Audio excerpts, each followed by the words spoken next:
Halo, Assalamualaikum. Welcome back to my channel, students. Today, we are going to learn about reported speech, or sometimes people call it direct speech and indirect speech. Dalam bahasa Indonesia, itu adalah kalimat langsung dan kalimat tidak langsung. Setelah mempelajari materi ini, kalian diharapkan mampu mengetahui perbedaan direct dan indirect speech, memahami perubahan yang terjadi dari direct menjadi indirect speech maupun sebaliknya, lalu bisa merubah direct menjadi indirect speech dan sebaliknya. For the first steps, let's find out what is the difference between direct speech and indirect speech. Coba kalian perhatikan percakapan yang ada di slide ini.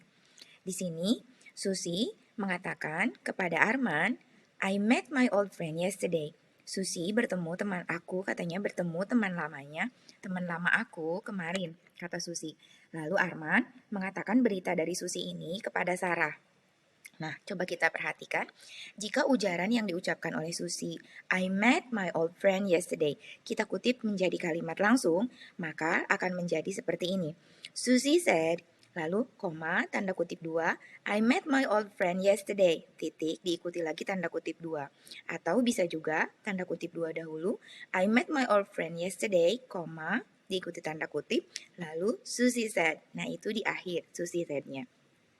Nah, jika kita mengutipnya menjadi kalimat tidak langsung, maka kalimatnya akan menjadi seperti ini.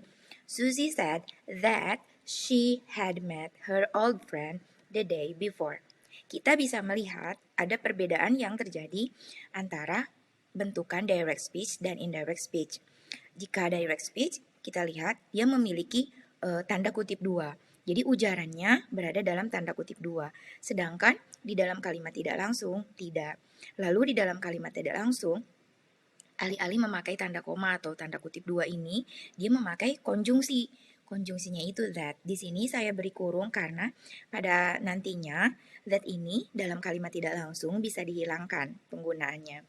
Lalu terdapat perbedaan pronoun atau kata ganti. Susi berkata I, lalu ketika berita dari Susi dibicarakan lagi oleh Arman kepada Sarah, maka bukan lagi I tetapi dia. Dia perempuan yaitu Susi, dalam bahasa Inggris yaitu she. Lalu kita perhatikan lagi, ternyata terdapat perubahan tenses antara kalimat langsung dan kalimat tidak langsung. Jika di dalam kalimat langsung, Susi mengatakan met, bertemu, itu di dalam simple past, atau dia menggunakan kata kerja bentuk kedua. Ketika di dalam kalimat tidak langsung, dia berubah menjadi had met, menjadi past perfect tensesnya. Lalu terjadi juga pronoun, perubahan pronoun untuk my, kata Susi, ketika dibicarakan lagi oleh Arman menjadi her. Lalu yang terakhir ada perubahan keterangan waktu. Di dalam kalimat langsung, keterangan waktunya adalah yesterday. Dan ketika di dalam kalimat tidak langsung, berubah menjadi the day before. Logikanya memang ketika Susi mengatakan kemarin, misalnya Susi mengatakan hari Senin, berarti kemarinnya adalah hari Minggu. Lalu bisa saja Arman mengatakan atau membicarakan berita dari Susi itu bukan di hari Seninnya, tapi di hari Selasa. Maka akan salah jika Arman mengatakan itu kemarin. Maka perubahan waktunya terjadi yang tadinya keterangan waktunya adalah yesterday menjadi the day before, hari sebelumnya. Berarti hari sebelum Susi memberikan berita tersebut kepada Arman. Dari penjelasan di slide tadi, kita bisa melihat ada 5 hal yang harus kita perhatikan ketika kita akan mengubah direct speech menjadi indirect speech, atau ketika kita ingin mengubah kalimat langsung menjadi kalimat tidak langsung. Yang pertama yaitu reporting verbs, atau kata kerja pelaporannya. Yang tadi dalam kalimat tadi yaitu Susie said. Yang kedua adalah conjunction atau kata hubung, yaitu that yang pada kalimat tadi ya. Lalu pronouns atau kata ganti, lalu terjadi perubahan tenses, dan keterangan waktu atau adverb. First, let's see the reporting verbs atau kata kerja pelaporannya. Untuk ujaran yang tadi yaitu ujaran yang diucapkan oleh Susi kepada Arman. Susi mengatakan, I met my old friend yesterday. Kita lihat reporting verbs yang digunakannya adalah said atau mengatakan, karena memang Susi memberikan berita atau statement atau pernyataan kepada Arman bahwa dia bertemu dengan sahabat lamanya hari kemarin. Sekarang kita perhatikan ujaran yang kedua. Dalam ilustrasi percakapannya, Arman bertanya kepada Mary, "Are you tired? Apakah kamu lelah?" Kita lihat ternyata reporting verbs yang digunakannya adalah ask. Arman asked me if I was tired. Now, let's take a look at the second utterance. Dalam ilustrasi percakapannya, di sini Karen melarang Ali untuk tidur telat. Don't sleep late. Kita lihat di sini reporting verbs apa yang digunakannya atau kata kerja pelaporan apa yang digunakan, yaitu told. Karen told me not to sleep late. Dari penjelasan tadi, kita bisa melihat ada 3 reporting verbs yang biasa digunakan di dalam kalimat tidak langsung, yaitu said, told, dan asked. Sekarang kita melangkah kepada hal kedua yang harus kita perhatikan ketika mengubah kalimat langsung ke kalimat tidak langsung, yaitu conjunction atau kata hubung. Seperti halnya penggunaan reporting verbs, penggunaan konjungsi dalam kalimat tidak langsung juga akan sangat bergantung kepada jenis kalimat dalam ujaran kalimat tidak langsungnya. Apakah itu statement atau pernyataan, question atau kalimat tanya, atau command atau kalimat perintah. Pertama, mari kita lihat konjungsi yang digunakan untuk jenis kalimat statement atau pernyataan atau kalimat berita. Di sini, ujaran Susi dikutip menjadi kalimat langsung menjadi Susi said, I met my old friend yesterday. Kita lihat di sini, kalimat yang diujarkan oleh Susi adalah kalimat berita. Dan konjungsi yang digunakannya ternyata adalah that. Jadi, untuk kalimat statement atau pernyataan, biasanya kita menggunakan konjungsi that. Sekarang kita perhatikan konjungsi yang digunakan untuk jenis kalimat tanya. Yang pertama, kita akan lihat konjungsi yang digunakan dalam jenis kalimat tanya yes or no atau yes or no question. Di sini, Arman bertanya kepada Mary, "Are you tired?" Kita lihat kalimat tidak langsungnya berbunyi, Arman asked me if I was tired. Dan bisa juga, Arman asked me whether I was tired. Jadi, untuk jenis kalimat tanya ya atau tidak atau yes or no question, konjungsi yang digunakannya bisa if, bisa juga whether. Seperti di dalam kalimat tersebut. Lalu, bagaimana halnya dengan konjungsi yang digunakan pada jenis kalimat yang menggunakan WH atau WH question? Kita lihat di sini dalam ilustrasi percakapan, Ben bertanya kepada Sarah, "Why do you come late?" Mengapa kamu datang terlambat? WH yang digunakannya adalah why. Kalimat tanyanya menggunakan why atau mengapa. Dan kita lihat di dalam kalimat tidak langsungnya berbunyi, Ben asked me why I came late. Jadi, untuk kalimat tanya yang menggunakan WH dan WH-nya adalah why, kita menggunakan konjungsi why juga, seperti halnya WH yang digunakan dalam kalimat tanyanya. Agar lebih jelas, kita coba perhatikan kalimat yang menggunakan WH yang lain. Di dalam ilustrasi kalimat di slide ini, ada Sarah yang bertanya kepada Ali, "What do you want for your birthday present?" Apa yang kamu inginkan untuk hadiah ulang tahun kamu? Di sini WH yang digunakannya adalah what. Kita lihat di dalam indirect speech-nya atau di dalam kalimat tidak langsungnya, Sarah asked me what I wanted for my birthday present. Konjungsi yang digunakannya adalah what, yaitu kalimat tanya WH yang digunakan di dalam kalimat langsungnya. Now, let's see what is the conjunction that is used in command. The first one is for negative command. Kita lihat di sini ilustrasi kalimatnya seperti yang pernah digunakan kita tadi, yaitu don't sleep late. Larang Karen kepada Ali. Kita lihat kalimat tidak langsungnya. Karen told me not to sleep late. Konjungsi yang digunakannya adalah not to, untuk tidak, karena memang Karen melarang Ali untuk tidak tidur telat. Then, how about the conjunction that is used in positive command? Kita lihat di dalam sini ilustrasi kalimatnya yaitu Ali meminta bantuan Karen. Help me clean the kitchen. Bantu aku membersihkan dapur, kata Ali. Kita lihat kalimat langsungnya, Ali asked Karen, help me clean the kitchen. Lalu kalimat tidak langsungnya, Ali asked me to help him clean the kitchen. Jadi, untuk kalimat perintah positif, kata hubung atau konjungsi yang digunakannya adalah to. Ali memintaku untuk membantunya membersihkan dapur. Now let's step to the third thing that you have to pay attention when you want to change direct speech into indirect speech, that is pronouns atau kata ganti. Untuk perubahan kata ganti ini, sebaiknya kalian agar lebih mudah bisa membayangkan ilustrasi dari percakapan yang memuat kalimat langsungnya. Kita lihat dalam ilustrasi percakapan di slide ini, Susi mengatakan kepada Arman, I met my old friend yesterday. Aku bertemu dengan sahabat lamaku kemarin.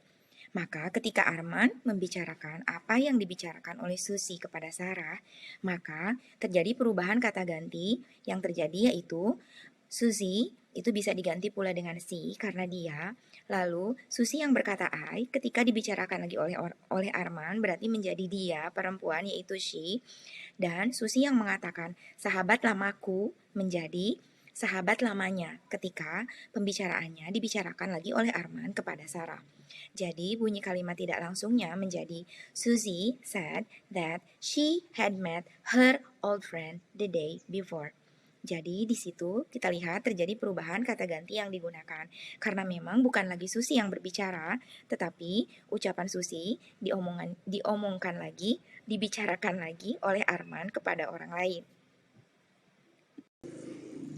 Then, the next thing that you have to pay attention is the change of tenses, yaitu terjadinya perubahan tenses dari kalimat langsung ketika diubah menjadi kalimat tidak langsung.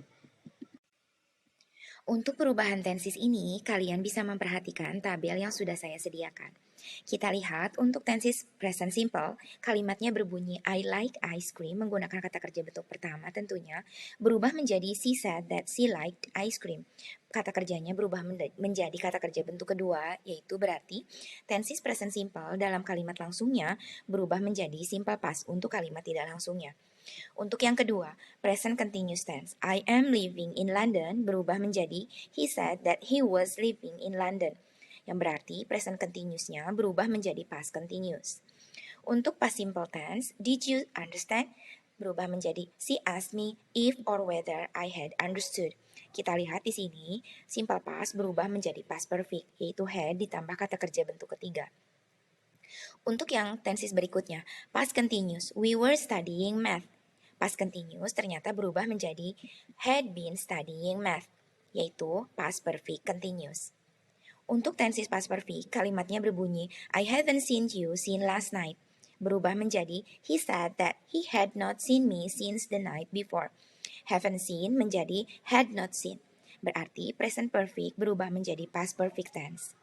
Kita lihat untuk tenses past perfect. Kalimatnya berbunyi I had taken English lesson before. Untuk kalimat langsung berjenis past perfect, kita lihat untuk kalimat tidak langsungnya ternyata tidak mengalami perubahan, yaitu she said that she had taken English lesson before, tetap menjadi past perfect. Berikutnya untuk penggunaan model. Di sini kita lihat kalimatnya berbunyi you can use my car, berubah menjadi he said that I could use his car. Can, yaitu model present, ternyata penggunaannya berubah menjadi could, model dalam bentuk past. Kita lihat untuk penggunaan model bentuk past, I should call my mother. Kita lihat kalimat tidak langsungnya menjadi he said that he should call his mother. Berarti ketika kalimatnya sudah menggunakan model dalam bentuk past, untuk kalimat tidak langsungnya tetap menggunakan model dalam bentuk past. Next thing that you have to pay attention is there are several exceptions when we change direct speech into indirect speech concerned with the change of tenses. Jadi ada beberapa hal pengecualian yang harus kita perhatikan untuk perubahan tenses ini. Yang pertama, jika jenis kalimatnya sudah berjenis simple past tense.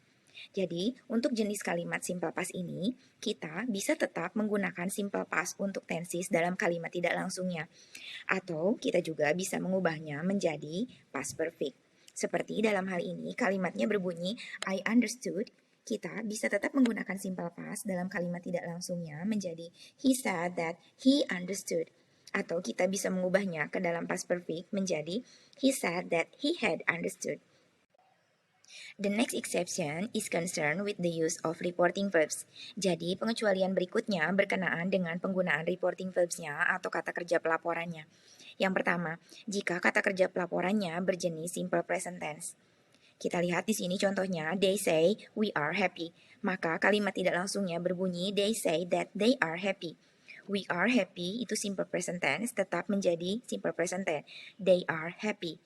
Untuk yang kedua, jika reporting verbs-nya berjenis tensi simple future tense. Kita lihat contohnya, all people will say. Di sini reporting verbs-nya menggunakan future tense yaitu will say. Kita lihat kalimat langsungnya, all people will say nobody is perfect. Kalimat tidak langsungnya berbunyi, all people will say that nobody is perfect. Jadi di sini kalimat langsungnya berjenis simple present yaitu nobody is perfect, tetap berjenis simple present yaitu nobody is perfect. Untuk yang ketiga yaitu jika reporting verbs-nya berjenis perfect tense. Kita lihat contohnya, Mary has said I have fed up. Di situ, reporting verbs yang digunakannya berjenis present perfect. Mary has said. Maka, kalimat tidak langsungnya berbunyi, Mary has said that she has fed up. Tensisnya tetap berjenis present perfect. Demikian beberapa pengecualian dalam berkenaan dengan perubahan tensis dalam mengubah kalimat langsung menjadi kalimat tidak langsung. The last thing that you have to pay attention when you change direct speech into indirect speech is adverbs atau keterangan waktu. Kita lihat bagaimana perubahannya dalam tabel yang sudah saya sediakan. Kita lihat di sini beberapa adverbs yang berubah dari kalimat langsung menjadi kalimat tidak langsung. Kita lihat now berubah menjadi then, lalu here berubah menjadi there, ago menjadi before, this menjadi that, today menjadi that day, tomorrow menjadi the next day, yesterday menjadi the day before, next week menjadi the following week, dan masih banyak adverbs yang lainnya. That's all my explanation about reported speech. I hope that you can understand all of the concept about reported speech. Dalam video berikutnya, Ibu akan menghadirkan bagaimana cara kita mengubah kalimat langsung menjadi kalimat tidak langsung, yang baik dan benar tentunya, dan Ibu harap pada akhirnya kalian bisa mengubah kalimat langsung menjadi kalimat tidak langsung seperti tujuan pembelajaran kita. Thank you for your kind attention. See you in another video. Bye.